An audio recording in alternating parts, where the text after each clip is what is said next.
Hello and welcome back to another Spellblaster game devlog.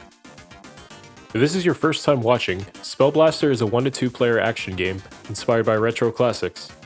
The game tasks the player with fighting monsters, solving puzzles, and navigating maze-like stages to reach their goal.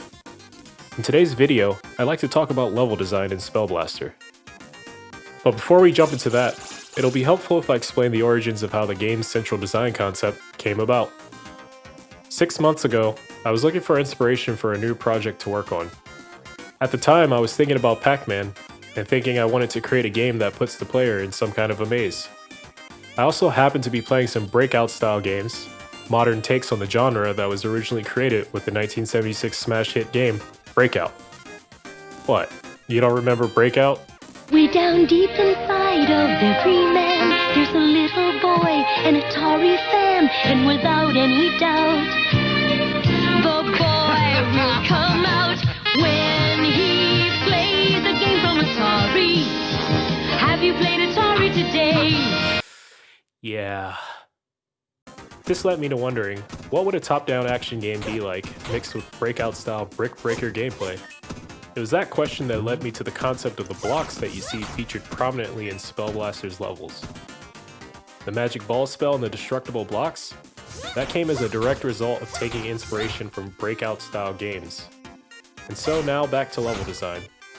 Once I had some ideas in my head about the design of the game, I went back to my original starting point, the mazes, and began to design these block-based mazes to serve as levels in the game.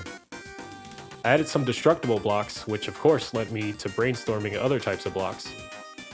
Suddenly the game had cannon blocks, monster blocks, lock blocks, switch blocks, and eventually puzzle blocks. All of these elements flowed naturally from that one simple concept, and it's the usage of these various blocks that informs much of the level design in Spellblaster. Each stage in the game is a collection of screens that utilize these types of blocks as part of their central thesis. Puzzle screens, indicated by the puzzle block, require the player to, you guessed it, solve a puzzle in order to proceed to the next screen or gain access to an item or object. There are screens where all the monsters must be defeated in order to destroy the monster block, and so on and so forth. I believe that using the design theme of the blocks gives the game a unique identity compared to some other top-down action games, and reinforces the puzzle solving and maze exploring gameplay elements. It not only gives some useful design constraints, but also inspires creative scenarios as well. Furthermore, there are multiple zones in the game, each featuring a unique theme and set of challenges for the player to overcome. So far we've only been developing 2 zones, Greenwood Zone and the Ancient Temple Zone, but later down the road we'll be sharing some others. And that's all I have for today. I'd like to encourage you all to follow us on Twitter, join our Discord community, and subscribe to our mailing list to get the latest and updates about Spellblaster. You'll find the links in our description below. Thanks for watching, and I'll see you next time with another update.